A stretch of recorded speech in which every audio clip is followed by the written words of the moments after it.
All right. Hello, everyone. Welcome to Twin Tarot. Although now we've got Twin Tarot and our auntie here.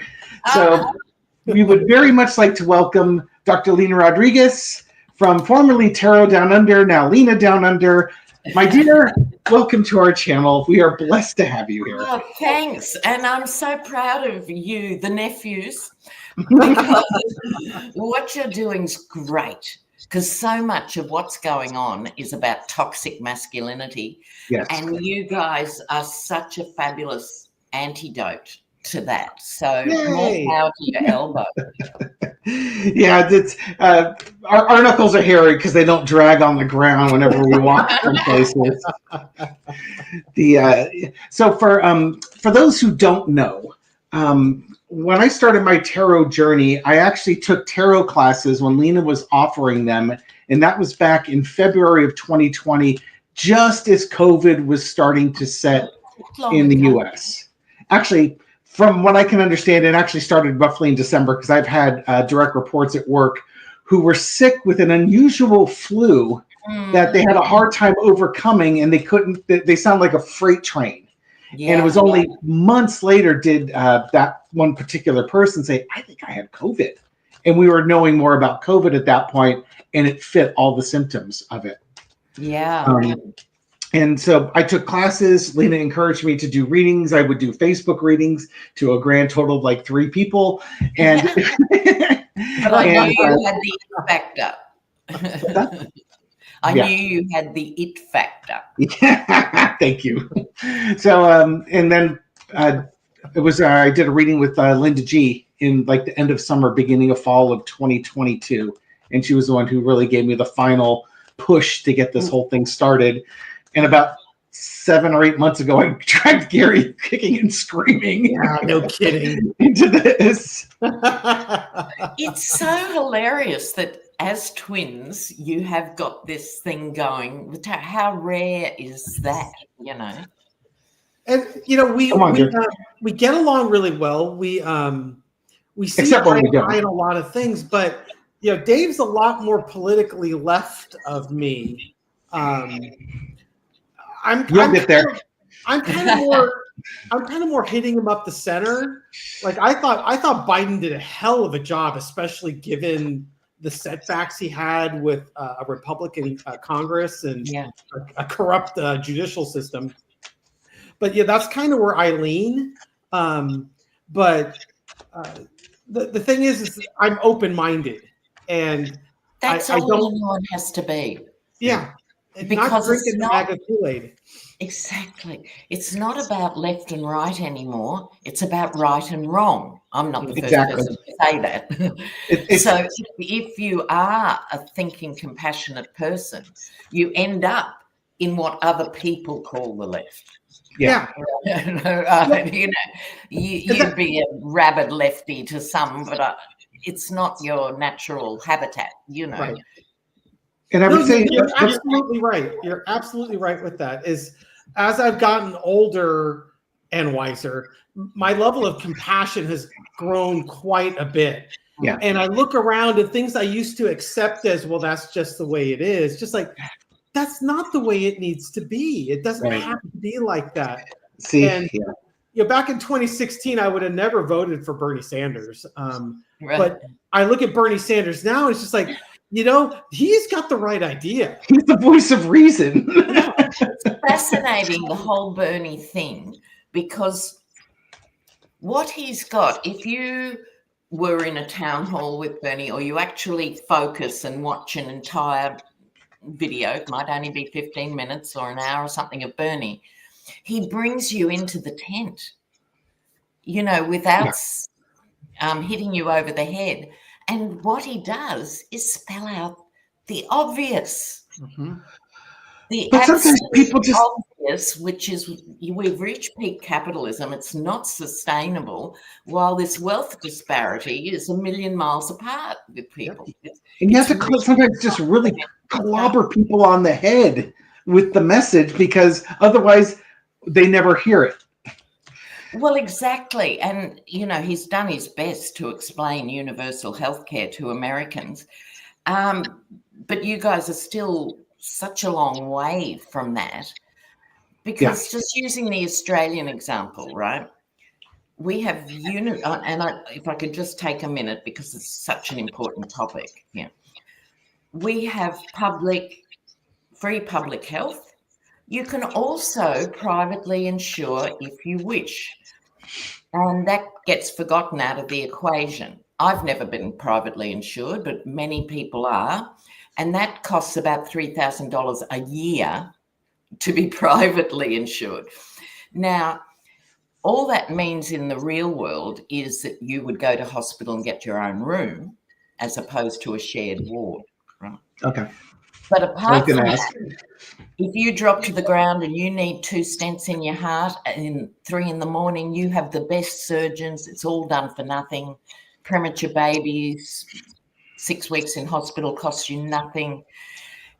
Absolutely everything. Car accident, massive injuries, spinal stuff costs you nothing. Now, the fairies don't pay for it, right? It's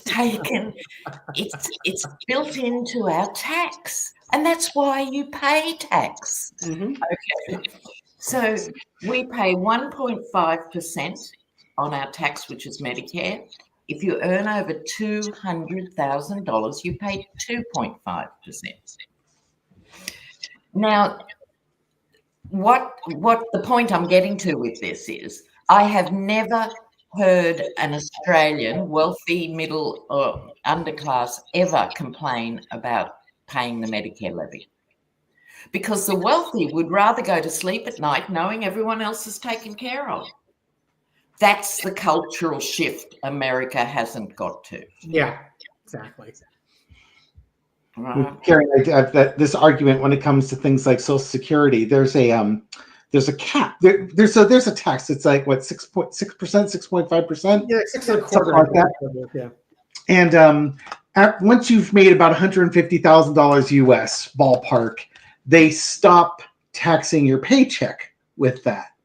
And I think one of the easiest ways to fund Social Security is keep taxing it. Roll it on. Just roll it over. I mean, you get used to paying it. It's even the wealthiest people in this country paid at some point.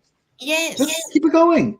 It doesn't have to be this hard. And the irony, the real kicker, because I used to teach models of health at university. So you'd look at what do the Italians do? What do they do in Mozambique? And we'd come to the week where we'd be talking about the USA. And my students would be sitting there with their mouths open because you guys pay more per person than any other country. Yeah. To not have healthcare. I'm sorry. And our healthcare system is so bizarre. I worked at Stanford Hospital and Clinics in their finance department for about 3.5 years. And the first time I saw how they bill, it just blew me away. Because it's like when you get into a car accident, you take your car to the shop, and the first thing the shop says is, "Are you paying with insurance or are you paying in cash?" Because there's 2 different rates, and that's how the hospitals work. It's like they know that if it's going to be an insurance settlement, they have to jack the price up 3 times because the insurance is only going to pay 1/3 of what it costs to do the procedure. And the people that get really screwed are the ones that don't have insurance because they're paying this hyperinflated rate for a procedure that no one else would pay. You would never pay this.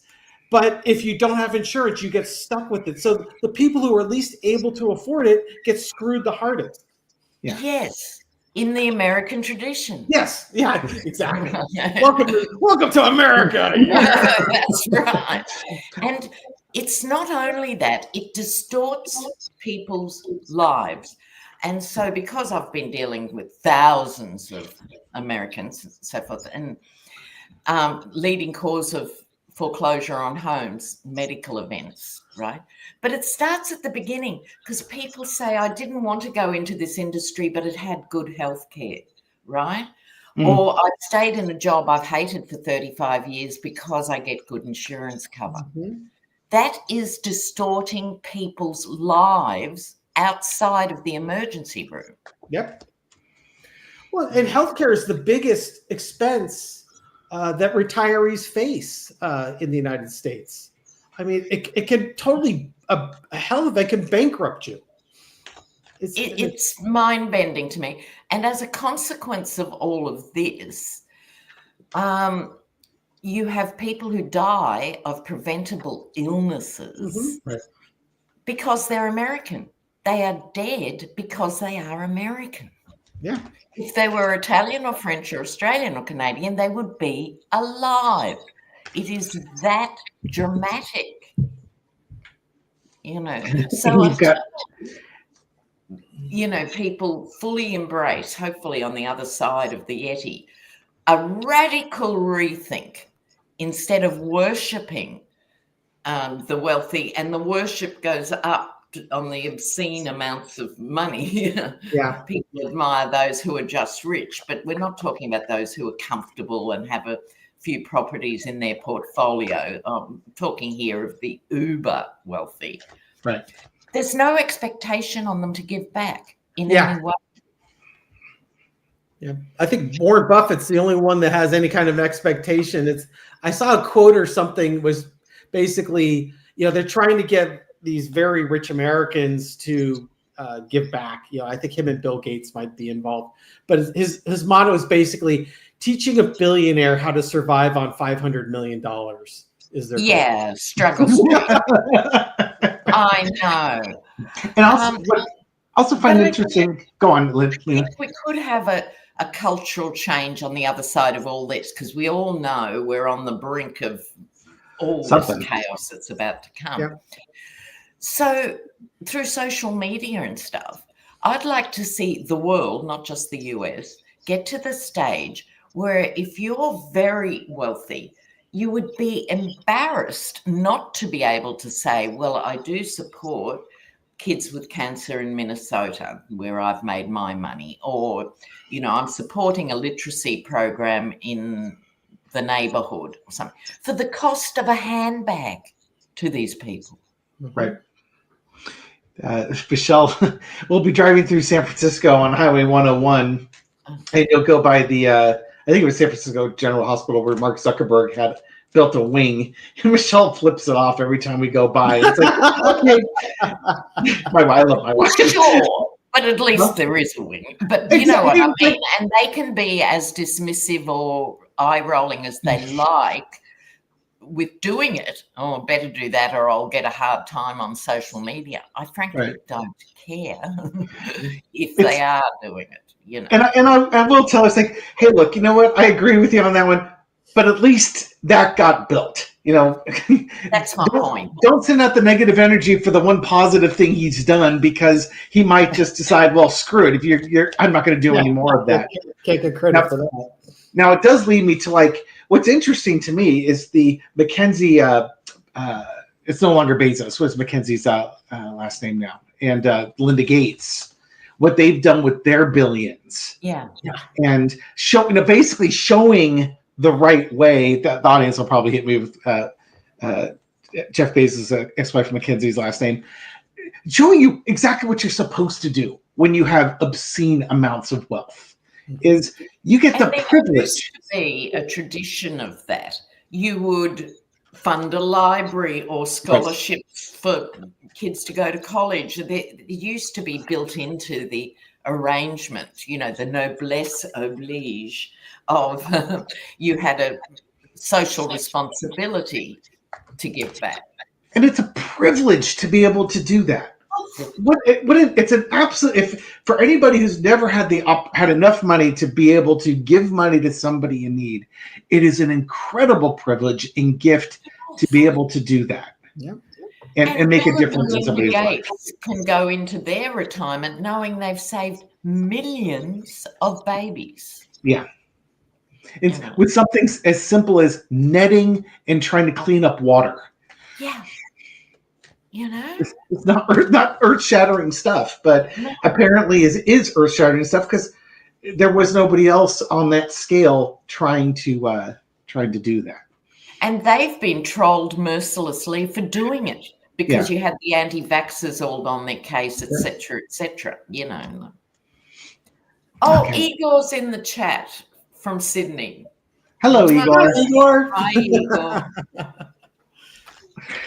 All right. So for folks posting on the chat, because there's lots of things going on in the chat, if you have questions you'd like us to talk about or even throw cards on, go ahead and do them in there. Throw them in all caps. Mackenzie Scott, thank you. Put it up in all caps and we'll throw cards on that, or just give our opinions, our two liberal opinions, Right. and one former conservative who's being pulled into the liberal orbit. That's right. Well, Now, it's funny because the Republicans keep going so hard to the right that that Overton window that left me about 10 years ago. Yeah, it's just like when when Obama ran against McCain, I could have easily voted for McCain until he put Sarah Palin as his VP. Oh, God. And that was finally the straw that broke my camel's back. Yeah. And it's just like, nobody likes to pay taxes, but that tax revenue is beneficial to so many people that need the help. And it's, so I won't get to go out and have a steak dinner, twice next year because I'm paying more tax.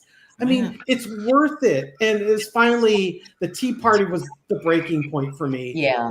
And as I start, as I, broke out of that matrix and, woke up in my little pod and looked around, then you realize that, you know what? There's a lot of things that I simply accepted that I am challenging now.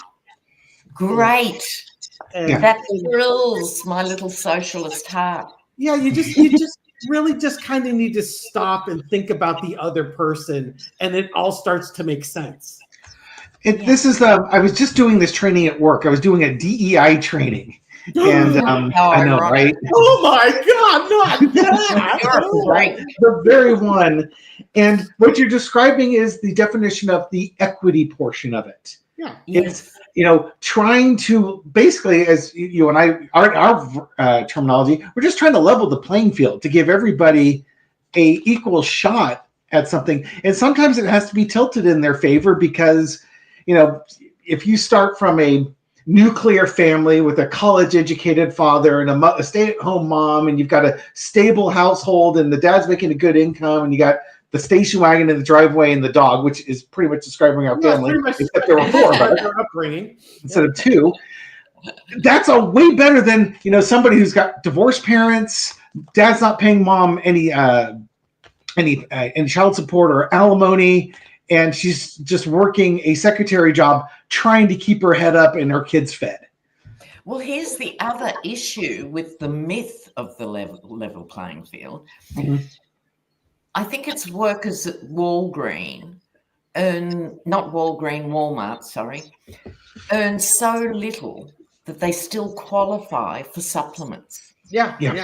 So this is the disconnect. The working poor.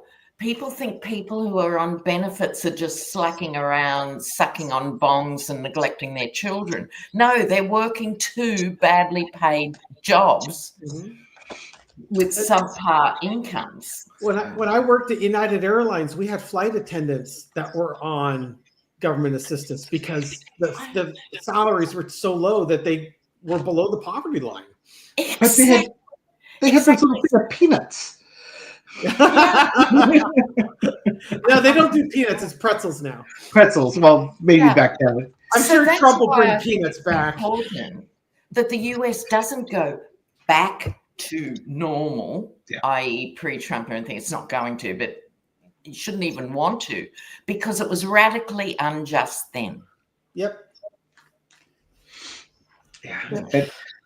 I look at the future for my kids. My son works at a grocery store. He stocks shelves with the night crew. He works full time. And even in the Bay Area, he makes like 20 or 21 bucks an hour US. It's not enough to live on. You'd have to have like a roommate or a couple of roommates. You better get used to hand-me-down cars, and you better hope that you don't drop a transmission or break a leg. Because it's ridiculous that if you're working a good quality job, and I mean, it's good, honest work. And you should be able to make a comfortable live. You should be able to afford a 1-bedroom apartment, be able to afford a recently used car, and have money saved over to go on a vacation or have some nice things in your life. And Bernie Sanders, $15 an hour minimum wage, that's a start. And in some parts of the country, that could probably work. But in other micro economies like this SF Bay area, not going to cut it. And it's the same in Australia from the point of view that housing is unaffordable now for young people. They can't afford to rent or buy. So it's the bank of mum and dad, sort of thing if your kid is going to have any hope. But that assumes your family's good-natured, got the space, happy to have you there. Many families aren't that functional. I'm going to start some questions, see if there's anything. Yeah. I think this first one will probably be a fun one. Do you see the college students not being able to get financial aid if they dismantle the Department of Education? And the reason why I picked this one is it's not only that, it was Trump's recent executive tweet that he is officially suspending college students' First Amendment rights for protesting. And if universities allow for illegal protests, well, they'll lose all the funding unless they kick the students out or arrest them or deport them or something along those lines. Yeah, I don't even think it's a card read. I think it's more of a conversation in the sense that if he stays in the big chair, then that is going to happen because that's what they do. And it's only if there was a radical change of government that it would be different.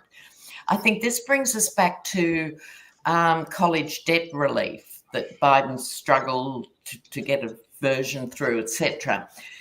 I get it on one level. If I'm a farmer or a blue-collar worker in Wisconsin or Idaho, I go, why should my taxes be used to pay for someone to go to college? I get that concept. Mindset, yeah.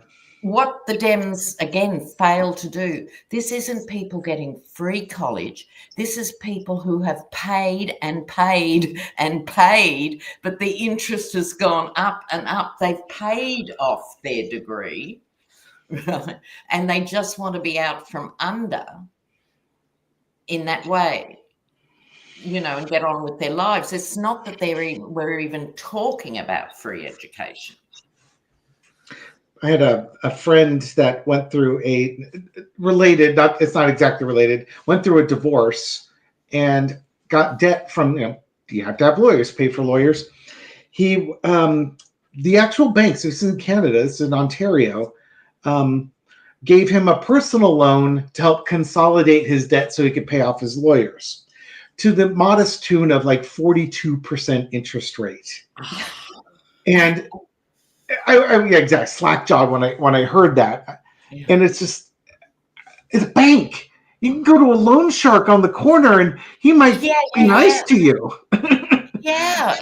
Look, exactly. So there's so many systemic problems that constantly, everywhere you turn, reinforce the debt, the wealth disparity. And that has to be looked at.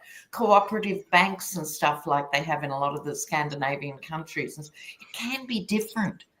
I think the challenge for Americans when you're brought up from birth, well, little bubba, you're born in the greatest country on earth. Aren't you lucky? Right. So people don't question it and don't look at comparative models of anything. Right. So it's sort of assumed, just a quick story about, remember when the health CEO was shot? Yes. There was a Luigi comment in there. Right. Within a week after that, independent of that, another health CEO, he had his annual leave. He was visiting his family in Appalachia. And as he's driving into the Hickville town that was home before he made good, I don't know what you call them in America, where you have rodeos and stuff. showground. We call them showgrounds. Yeah. We have fairgrounds and like fairground and yeah. And there were these queues of people, and he said to someone, "What's happening?" And they said, "There's a free doctor who's come for 2 days," and must have been on a grant that would now be stopped. So some doctors were there. They were treating people in the horse stables, and people were queued up for miles. And he had one of those epiphanies. Here I am as a well-heeled CEO of health, and my community is being seen in a horse stable.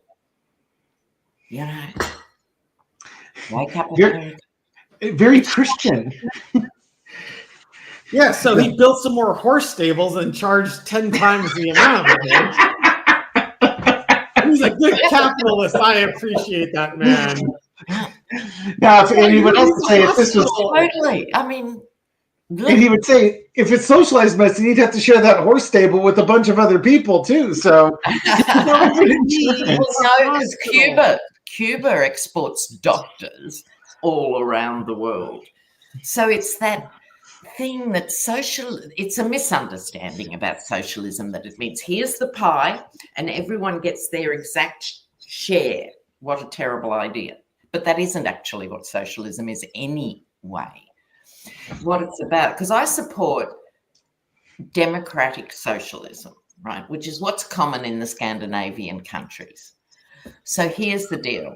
You're entrepreneurial, you fancy making a lot of money, you can do that.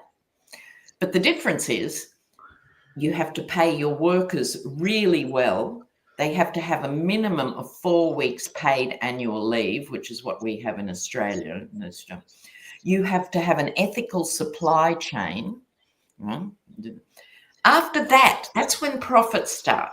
And this is the key to my whole political argument. That's when the profits start, after you've done those things, right? Provided safe working conditions, decent food for lunch in the canteen. When you've done all that, keep the rest, hun. It's all yours. Whereas the American model, it starts here. How can I screw these zombie workers into the ground? It starts with the profits and works down to, I have to pay these people? Oh, damn. The mountain is truly upside down. And also, each reinforces its own dynamic. So therefore, the Scandinavian employer has more respect for their workers because there's more interaction. And the exploitative boss, their workers are completely interchangeable and replaceable. It's just how it is. You know what I mean? Like the conditions at Amazon are notorious. We're really sort of going down that path, storming down that path, where there's going to be a social revolution, a financial revolution, because you've got the middle class is shrinking. You had mentioned earlier how the wealth gap between the very wealthy and the common American is growing and growing. And someone in the comments had made a point today that I thought was well made, is that if they crash the economy, if Trump crashes the economy and the stock market and the other markets start to really drop, the people who have money are going to be able to take advantage of this. Yep, snap up those bargains. Right. And then the wealth disparity is going to be even greater. And at some point, Elon Musk, the Elon Musks of the world, the Jeff Bezos of the world, they have to realize there's 300 million of us and there's about 100 of them. Yeah, right. And it's not going to end well for you at that point. There's going to be a revolution, and this fascination with being super uber wealthy and being famous for being wealthy, that's going to come and bite them. And we've got to find a balance quickly. Look, amen to that, Gary.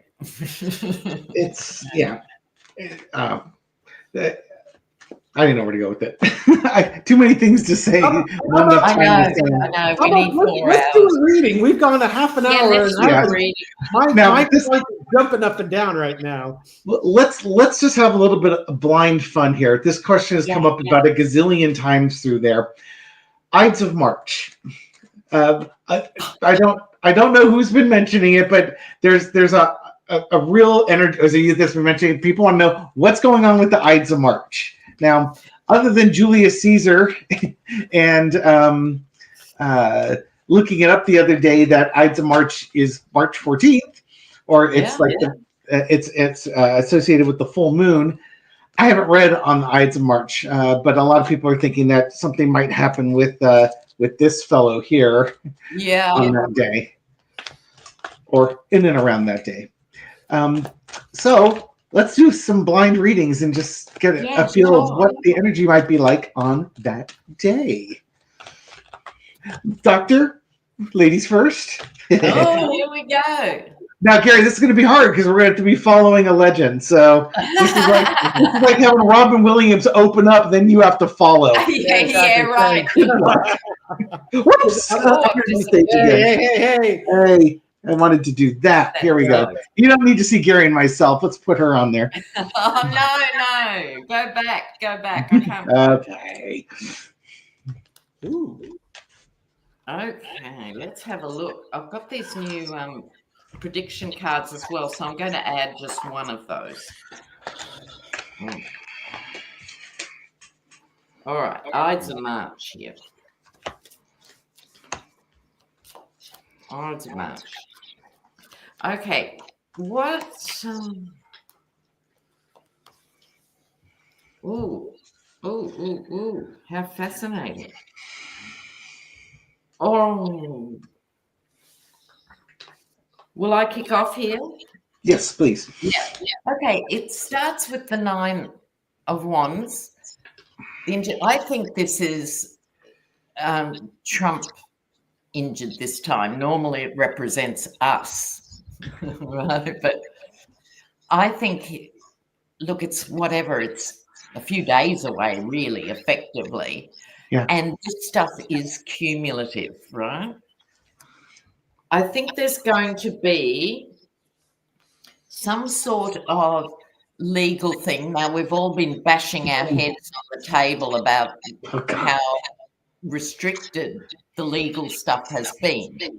But it's nonetheless very important to go through the motions of the legal stuff.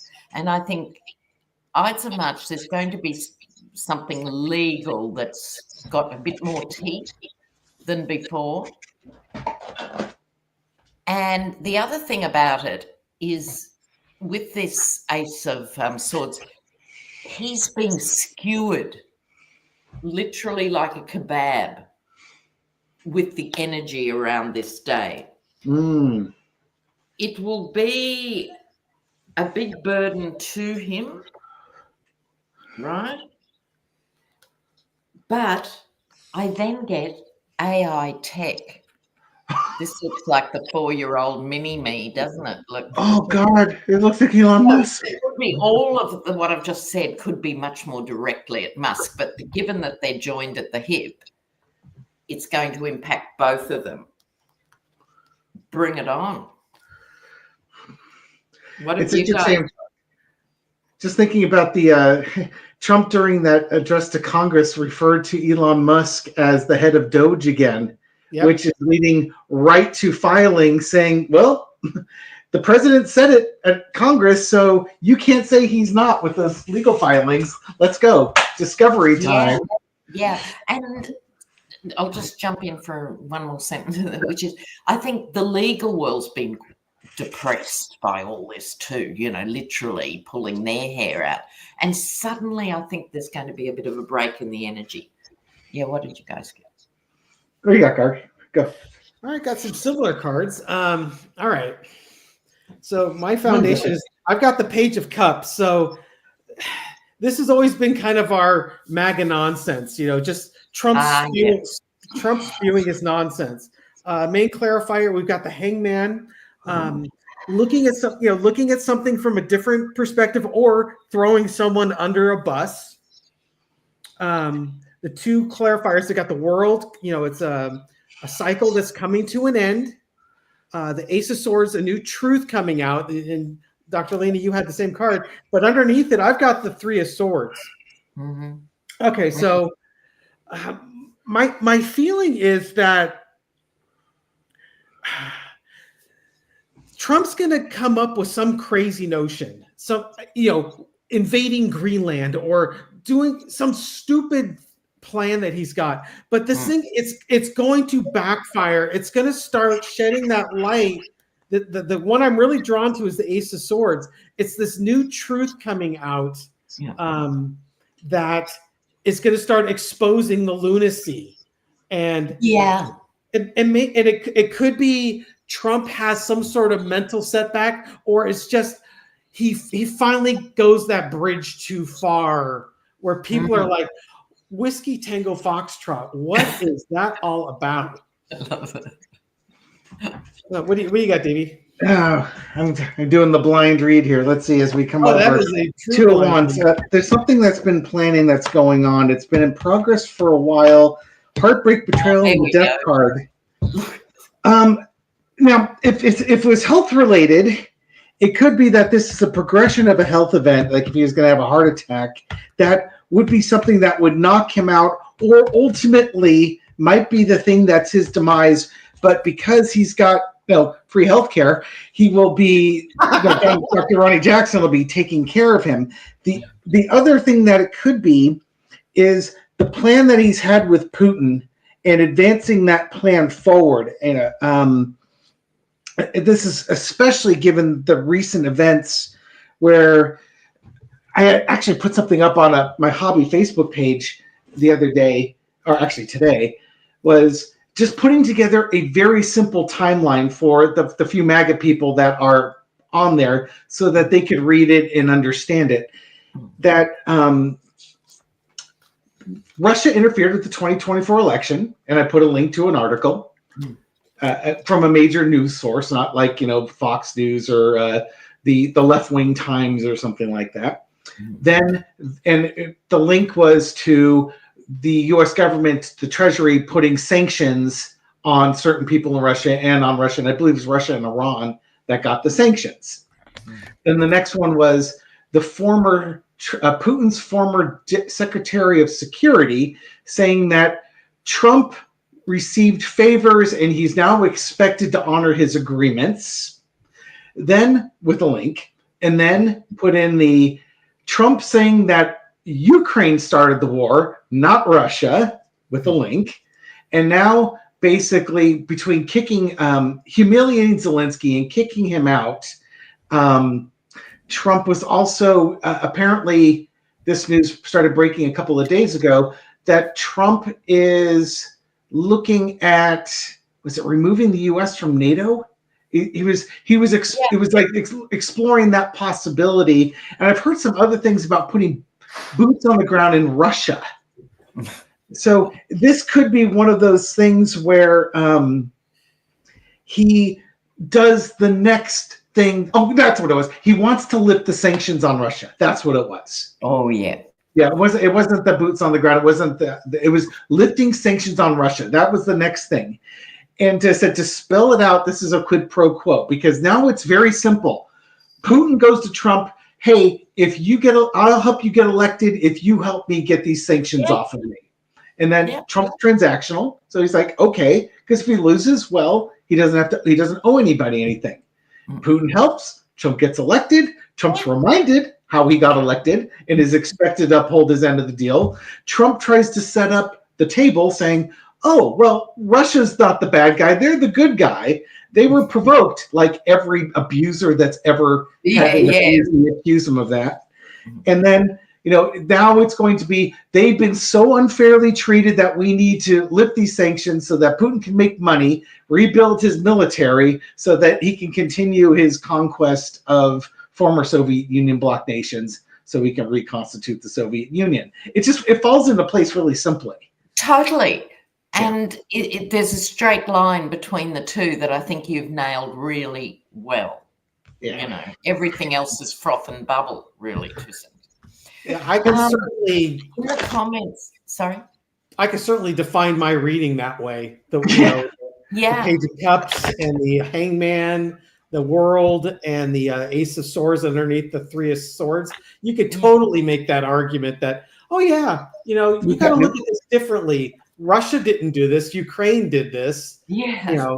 It's bringing an end to this cycle of sanctions on Russia. And, here's my new truth. And then the heartbreak felt. Although, can he do that without congressional support? I mean, well, it would appear, Gary, that he can do anything without. Yeah, exactly. He doesn't let that get in the way. I've got my Sharpie executive orders, and we're all looking at the failed Congress. And apparently, after the hideous speech the other night, commentators were saying Elon Musk was pulled into the back room by Republican Congress people going, oh, Elon, bro, you have to send things to us. We control the purse. And Elon would be going, what's a purse? He wouldn't have had a wallet in his entire adult life. He would not understand it. And they were begging essentially, because they'd still vote for everything, please let us be a rubber stamp. We have to be seen to be a functional arm of government. That's how pathetic they are. It's mind-bending. In the comments here, the Veterans March on Washington is the 14th. I think we agreed on that. And the same day that the budget's due.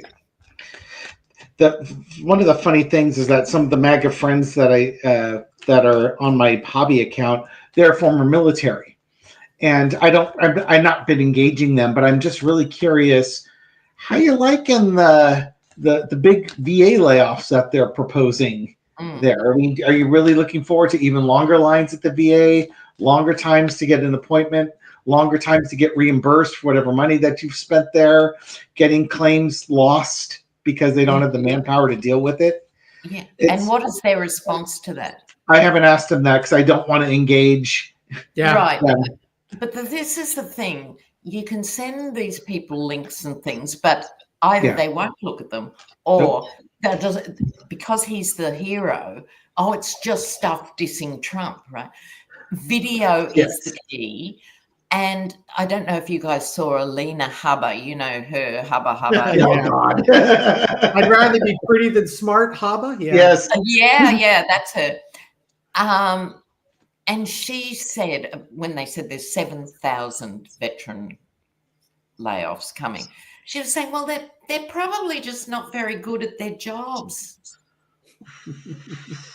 Okay, she said, that's what you need to send them, like the 1-minute clips out of the mouths of his people. You can't reason with them. Let them wear that. It was shocking. It takes a bit to shock me these days, but it did. Yep. There's one other mantra. We'll get to the VA reading here, or the Veterans March here. And I really do like this one. And for the audience, please take this one to heart. It's gonna require a little empathy on your part, but we've all got lots of it. The statement is, you don't have to admit you were wrong. You just have to admit you were lied to. Yeah, that's a fabulous distinction.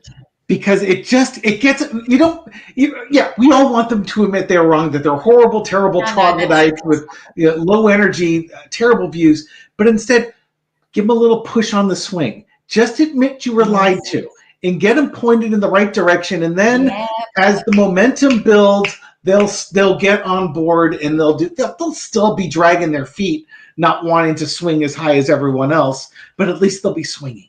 I think that's a brilliant strategy, because they're going to see more and more. Every day they're going to wake up to another thing that costs more or that they don't have, right? So it gives them an out. And there's a whole channel now dedicated to leaving MAGA and helping people leave MAGA and all of that. Yeah. Oh, and for Blue, you're right. A lot of them won't, but that's why you have to say it's okay to say you were lied to. It's okay. You're not stupid. You have to remind them, you're not stupid. You're trusting. That's a wonderful quality. Loyalty and trust is of great quality. You just gave it to the wrong person who totally took advantage of you. Yes. And then they can be the victims they've always wanted to be. And again, it may make you spit up your coffee in the morning, but it gives them an exit. But exactly, we need all hands on deck, and that's how you have to just ease them into it. You just can't blast them, or else they'll go right back to the cult, and then go back in their hole and double down. Okay, Veterans March. Veterans March. On the 14th, the day the budget's due. Oh, is that when the budget's due? Okay, I was wondering with my throws if that was also a budget-related thing too, because if they cut like Medicaid, it's going to be really, really hard on very underprivileged people who seem to support Trump for some strange reason. What is the motivation for the Veterans March? Someone in the comments, if you could tell us what are its key motivators. I would suggest it's a gathering of all these horrific things and the total disrespect, and job losses, because this is the problem with DEI. DEI, they're now realizing, includes vets, includes older women.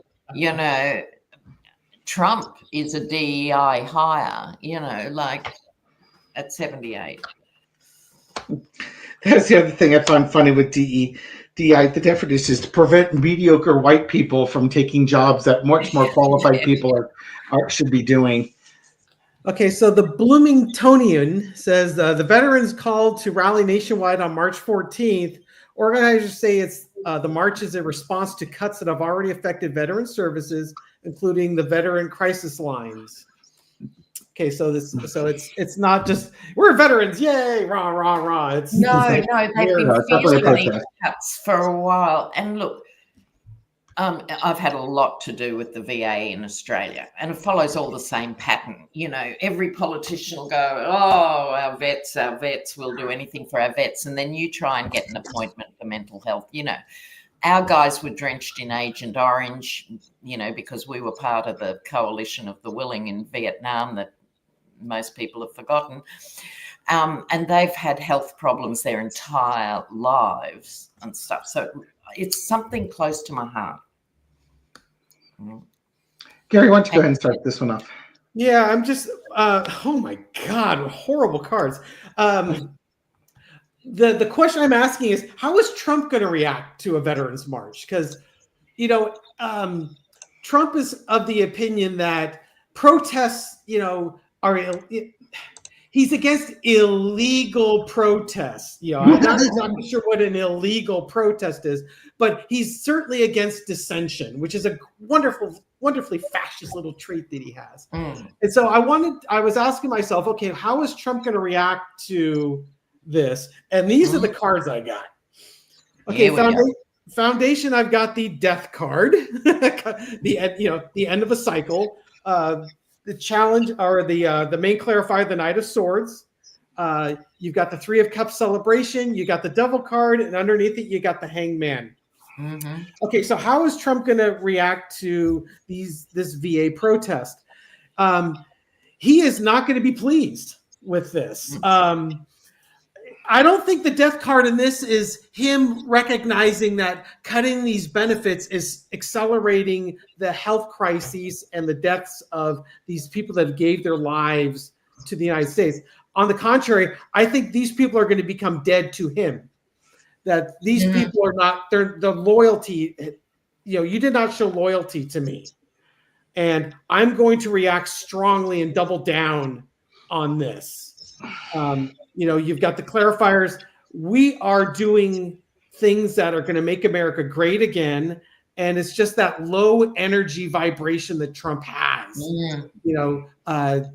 vilifying people that have a legitimate gripe. And underneath it is because he's more than willing to throw people under the bus that don't show their loyalty to him. Yeah, that's his only guideline. Yeah. He wants to be a mafia boss. Yeah. Losers and suckers. Go ahead, Lena. Let's see what you got. Well, this to me, it'll be an interesting day. Okay, I'll just say that first off. Now, this is new for vets to be actually protesting en masse in very specifically for themselves. This is a big new beginning. We are going to see more vets marches, I would say, in every state from here on in, because when you see the rest of the cards, this is the beginning. They're all trying to get on with their lives and move to a safer place, but that's been sabotaged by the Yeti and theft of what is rightfully theirs. How many people go into the armed services to get a better life, right? Not only healthcare, it's a decision and now they've been robbed of that. They're actually a bit confused and hurt in the sense that all other governments until this point in time have at least pretended to be interested in vets, and would twice a year, Remembrance Day that we have here, and, Anzac Day, and, it's twice a year. You are the heroes, the heroic men and women of our armed services. And they're confused that they're being berated on some of it, because let's face it, most tend to traditionally be conservative voters in most countries, most vets. So they're going, what the?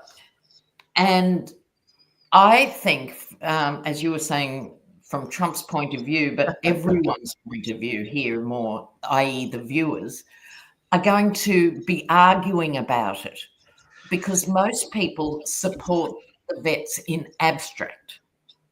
Then most people would like to see the vets well looked after in reality. Most people in most countries, in most parties. But now this is going to be confusing. I think it could get a bit ugly, and that causes some reaction of, oh, I understand why they march, but that shouldn't have happened, or something like that. Be prepared for something very volatile, and it will be immensely emotional from everybody's point of view. That's what I would be concerned for instigators wearing all black so that they can get their Antifa boogeyman out of the closet and say, oh, Antifa attacked our vets, because that would just be the most wonderful opportunity for Trump that I can possibly imagine. Oh, don't put it out there. La, la, la, I know. la. Sorry. One thing you're talking about with the vets, again, it was a friend of mine that I've known since college. And that friendship has moved on because of not political but moral reasons, but related to politics. Had a conversation. He was in the military for 20 years before he retired. And one of the perks that was kind of talked about was, the lifetime medical with the VA. It was one of the perks for making it to the 20 years was to be able to go to the VA and get your medical treatments there. And one of the conversations was about, universal health care. And the wife of my friend was against universal health care. And I think it was because all the sacrifices they made when they had to live in Texas and in armpits of the United States because they're in the military, they can at least tell themselves, hey, look, when we retire, he's going to get 60, 70% of his pay, and we got our health care, and we're good. And the thought that all these people who didn't make those sacrifices that they made would get health care too was kind of like a lowering of their status. Right. And because that was the deal. That's the implicit deal everywhere. If you serve your country, you should have healthcare for life. Australians would anyway, but dedicated VA healthcare. But you've got the issue in the States. The biggest group of homeless are vets. Yeah. Oh, Libby's in the Libby's in the chat. Great. Okay, so I'm going to jump down real quick. The VA March. Hi, Libby. Maester's Tarot in the house. Hi. That's right. My foundation of the reading is Temperance card, followed by what was stolen. It's like the military's, the veterans are still giving Donald Trump the benefit of the doubt, but there's this it's like there's this undercurrent of, but wait a minute, you're taking stuff from us that you said you weren't going to do. So if we protest, you're going to give it back to us, kind of like the exemptions with tariffs. You know, you obviously didn't mean to put tariffs on Chuck Grassley's pig farms because we voted for you. Yeah. Underneath it all, it's like, to them, this is crazy. You can't do this to us. You can't steal from us. We supported you. We gave you money. You're our commander-in-chief. So if we protest and hear you with this, you're gonna hear it, and you're gonna give it back to us. He's not. Yeah. It's going to be epic. Yeah. March 14, where I'm already on the 7th. You guys are on the 6th. So yes, it's very close now. Oh, so Dr. Lena, could you do me a favor? Oh no. They have the lotto drawing tonight. Yeah. And since you're 24/7. No, you don't have to do that. Just look at the newspaper and tell me what the winning numbers were, because you're a day ahead, so you already know what they are. And then I'll go out. The Australians make their money. We should be able to milk this time zone somehow. Exactly. I'm stunned. No one's ever thought of this before. It's brilliant. All right. So what else we got? We're nearly out of time. Will we look at will there be a shutdown? A government shutdown from the lack of a budget passage. Yeah, or what? We don't have to. Just whatever you think. Another question to go out on. I just sent Libby an invite. Let's see if she checks her email. Oh my gosh. Special guest. She could be like Jonathan Harris on Lost in Space. She'll be our special guest star. Well, I'm sorry, I was distracted. What was the question again? It was a good one. Are we going to have a government shutdown due to lack of a budget? The Democrats, I would be interested to see if they'll actually, let the Republicans. Here you go. It's almost like we have to the Democrats have to take all hands off and let the Republicans be as ugly as they can possibly be, so we can get through this. I'm so tired of walking on Legos in my socks. Don't bail them out. Stop it. Just stop it. Yeah. Okay. Is that what we're doing? No. Yeah. Oh. Oh. Oh dear. Oh my. March 14. Oh crap. Okay. I'm gonna lead off on this one. Yep. I think foundation of the reading is the page of coins with the page of cups underneath. As much as I'd like to say yes, there's going to be one, I think what's going to happen is they're going to realize the toxic political football that it's about time bomb they're about to blow up, and I think they're going to put an end to their ideals and just go ahead, pass the same budget that was under Biden the entire time, because we don't have time to do what we need to do, and if we pass the budget we want to pass, that's pretty much it. End of Republican Party. You might as well just give it to the Democrats. That's my guess. Mm-hmm. What did you? Well, I had some interesting ones. Leading off with the moon, they don't have a clue where they're going, what they're doing, why they're doing it. I mean, you can imagine the conversations now behind the scenes going, we've got to get something up there. These are the holdouts, I think. There's 4 or 5 Republicans who aren't happy with this draft reconciliation or whatever it is, because it's not cruel enough. It's not vicious enough. These are the holdouts. I'm astonished. I thought they were holding out because they wanted something soft. No. So these are the holdouts. I think they'll push something through. But these are the two predictions deck cards. It says return to normal. And I went, oh, really? Returns to normal. What is normal? I'm glad you asked. Explosive situation. Gosh, great.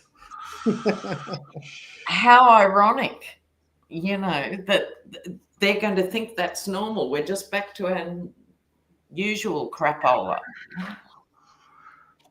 Okay, so I've got foundation was the Knight of Wands. They're moving forward with their actions. The main clarifier is the Death card. Death card too, huh? Yeah. So exactly, you got the same thing. So if we don't get this done, we're shutting it down. The two clarifiers. The first one I've got is the Seven of Cups. To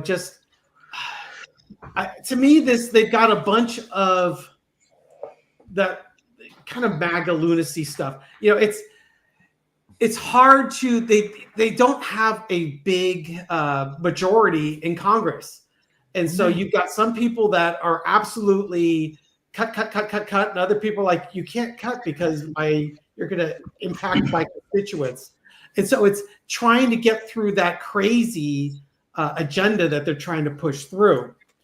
Ultimately, you get the Lover's card. So I think that there's going to be some sort of an agreement that they're going to come forward with. Underneath it all, though, is the high priestess. So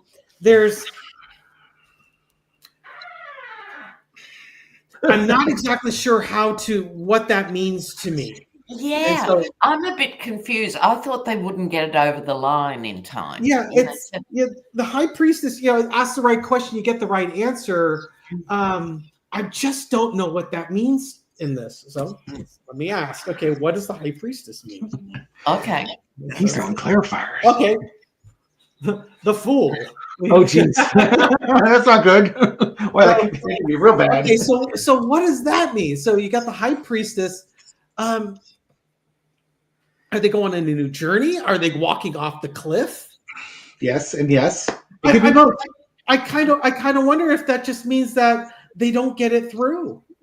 Yeah. Here's the thing, guys, just as we're winding up, generally, sometimes I sincerely believe this, as readers, whether people are clairvoyant or empaths or whatever, sometimes we're not meant to know. Yeah. Because things are meant to play out as they play out. And sometimes people do have agency. There could be, someone who stands up for the rhinos and inspires the nation. Unlikely, but I'm just saying.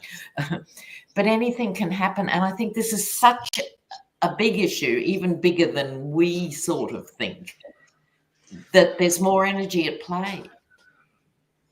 And I think that's why we're all struggling with it as a question. Normally it would be, oh, yeah, whatever. There's something hidden that's just not ready to come out yet. Yeah. Insane. One last thing before I let you go. Yeah. Because I don't see it. The Democrats appear like they have no spine in their leadership currently. And I don't know if that's because they're got some great plan coming forward that's going to decertify the election and save us all, although I've long since given up hope that the cavalry's coming. From your perspective, who do you see as a leader in the Democratic Party? Is there anybody who's leaping out? Yes, Eric Swalwell. Okay. Eric Swalwell. I think, Jasmine Crockett and AOC are huge talents, and I hope they've got a huge career ahead of them. You've got Adam Schiff and Jared Muskowitz, whatever his name. These are smart guys. But the guys, and I think it has to be a guy, sorry. Yes, unfortunately. They don't have the cut-through that's required at this time, whether we're talking an emergency election in 6 months or whenever. They don't have what we call in Australia the mongrel. Okay. Right? The mongrel. Eric Swalwell, he's fantastically compassionate in terms of he's the antidote to toxic masculinity and all that. But you know what? He can crush them in a soundbite too. And that's what you need, not someone waffling on about clause 56, paragraph 2. That's not going to cut it. He's got the mongrel as well as the heart. Gary, do you know where Eric Swalwell's from? What district he represents? He's down in Dublin. Oh, okay. One town down from where I live. Love the man. Local boy. He looks like a Kennedy, right? Okay. Won't hold that against him. But when you put together his profile, just check out any of his little sound bites and you'll see what I mean. Because the big problem has been the Dems have had this huge talent on the second tier for 5 years. And Pelosi and Schumer and the old guard wouldn't let them off the leash. Mm-hmm. Right? And now it's their time. And Swalwell, to me, love him. To me, to your question, Dave, why the Democrats don't seem to have a spine, I think it's 2 parts. The first is, the lesson the Democrats need to learn is they need to let the Republicans fail. Yeah, that's where it's at right now. They cannot think, it's for the country. We've got to just 11th that. No. Yep. Let Trump own this. He's got to own this. And we get through it when the Republicans grow a spine, an moral and ethical spine, and they've had enough. Or at least willing to push Trump under the bus and say, exactly. Okay, they lied to us. We made a mistake. The rhinos have to stand up. Yeah. For basic thing. In the chat, someone said, "How about Pete Buttigieg?" Love Pete, love him to death. He'd be a perfect Secretary of State. Let him speak 7 languages in other countries and show people a more sophisticated America again. Yeah, not all Americans only speak English. Not in the big chair. So that's him being gay might also, and it's unfortunate, but in some parts of this country, that would be just a giant no-go. I really like him. He's really articulate, but can't vote for that gay guy. Well, but at the same time, he's brilliant. Yes. Because Fox keeps making the mistake of putting him on, right? And every time he's on, because he can just convert the Bible Belt district by district, because he responds verse by verse with the Bible. And every time they have him on, they get 5,000 calls from saying, "Who was that lovely young man that you had on here?" So I think people can deal with this gay issue in public life that they couldn't before, but they're not going to vote necessarily for president. Yep, so right. Swalwell's straight, looks like a Kennedy, smart as a whip, but he can also crush them and spit out the bones, and that's what you want. And I'm looking forward to the day that the Democrats finally get some leadership or speakers that is willing to give it back as good as the Republicans deal it. Because the one thing the Republicans cannot do, or a bully cannot do, is they can't take it. Trump is the epitome of that. He's smart. He just makes mean comments about everybody. But absolutely, and this is the point I'm trying to reinforce here. You can name all these other names who are great people and stuff, but they're not scary. You need someone who's actually, they don't want to have speak to them or about them or respond to anything they've done. The women can do it. Right back to Stacey Abrams, and there's scary women out there who would be fabulous, but the country's not ready. So my thing is, if it's Guy, and Swalwell's your guy. Somebody was in the comments, I think Jamie Raskin would probably also factor into something like that, because he's also very smart. No, again, too nice. Love the man. Searing intellect, good sense of humor, biggest heart in the world across every detail. He doesn't have the physicality to stand up to these guys. That's the problem. He should have a huge job, make him VP or some other huge job in the government. But who goes up for the next Democratic president is make or break. Lena, thank you very much for joining us. It has been an absolute pleasure. Do you have any parting words for the 1,800 people currently watching this? Oh my gosh. Yeah, guys, stay strong, big breaths. And I've been saying for a while now, but I think this is our takeaway. Courage is contagious. So you do your small, kind, courageous act, and it has ripples. Love you guys. We are so privileged to have this audience. Dr. Lena, can you say goodbye to all the possums? Well, first I have to say hello, possums, which was the trademark line from Dame Edna Everage, because some people would know who that is. Australia's most famous cross-dresser from the 1960s. And that was the trademark of Dame Edna. Is that where that came from? I love it when you greet everyone as hello, possums. Yeah, it's good, isn't it? I'll send you a Dame Edna clip. Okay. Because talk about Dame Edna. Yeah. You have to see where the hello possums came from. Oh my God.